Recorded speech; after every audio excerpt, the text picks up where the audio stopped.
Okay. Hey y'all. Hey Michelle. We're talking about interrupting today. This is the Ask Michelle series. Stay tuned if you need help with interrupting.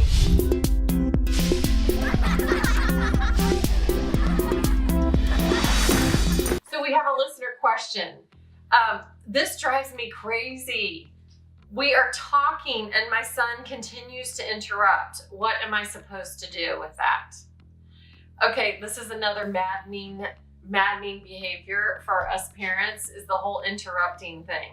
It can happen, when you're talking to a person. It can happen when you're on the phone. It can happen in the car when your kids are in the back seat. Like the whole concept of interrupting, and what they're really seeking is attention at an inappropriate time. So how do we manage attention at an inappropriate time? And there's a whole lot more about that. Like with bedtime is an inappropriate time for attention. There's a whole lot more about that. You might want to check out the links for other talks that I give on my website and the course that I teach. But in regards to specifically interrupting, recognize that it's about attention, and attention equals love. So keep that equation in mind. Attention equals love. Now, attention can take two forms. It could be positive attention, like that you are pleasant to me as your child, you're kind, you're attentive. And attention is also negative attention, that you're annoyed with me, you're frustrated with me, you're yelling at me. Okay, they're all attention. And I'm getting fed, or if you can think of it in terms of I'm getting paid money to keep doing this. If you continue to give me attention in either form. Either form works for me as your child, because the equation is attention equals love. So even if you're yelling at me, oh, you love me, because you're giving me attention instead of your friend or whoever's on the phone, or even though you're annoyed, like you're paying me to keep doing this. So what do we do with this, with interrupting? Okay, and I know that what we often, we try, is ignoring it. We ignore, and we hope it's gonna stop. We ignore. Okay, well, often with ignoring, it just escalates and it gets louder or more intense, or even, the child who takes your face and goes, like, look at me, like, give me your attention. They want your attention.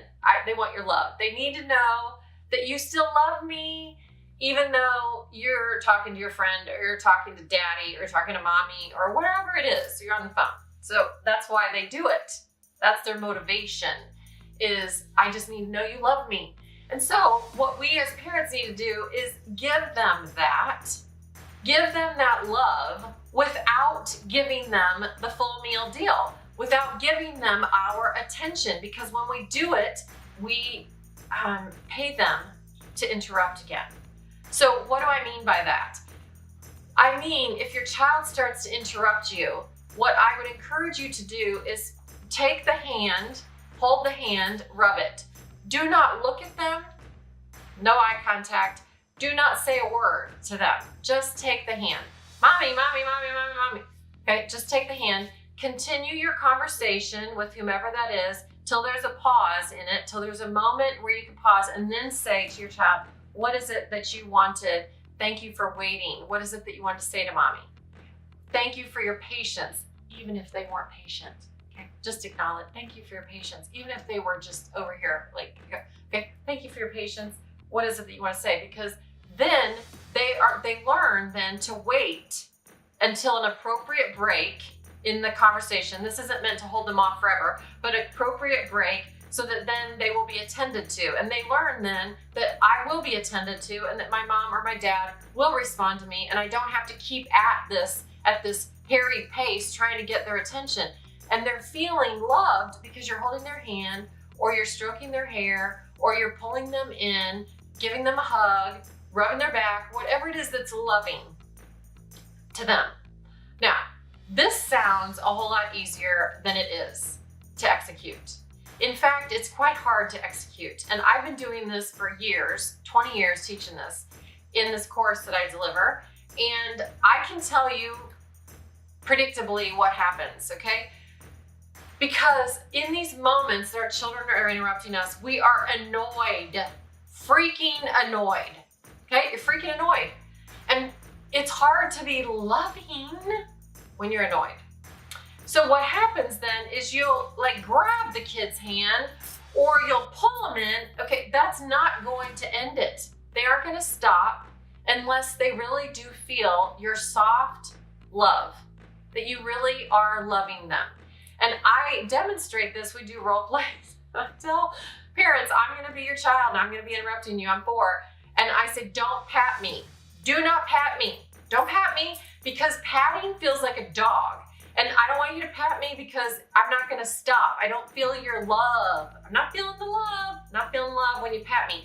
So and so I don't stop. I still keep trying. Mom, you know, or dad. Hey, I want you to come, because I'm not feeling it. But when they really do love me and pull me in like that, then I stop and just say, oh, and then I wait, and then, you know, I just wait. And then it's, well, what is it that you wanted? And by then, it doesn't even matter. It's not about what they wanted. They just wanted to know they were loved. Attention equals love. So there it is. I hope that helps with the interrupting. You want to love them. Do not look at them. Do not talk to them. Don't pay them to interrupt you with any form of attention, be it positive or negative attention, because either form works for the child. It still equals love. So I hope that helps. And I wish you well practicing. This is a practice, this whole parenting gig. Keep practicing, and sometimes we get it and sometimes we don't, and give yourself a break and just practice. And I hope that helps. Thanks for joining us. Oh, yeah. Dad. We're talking about interrupting today. That's good.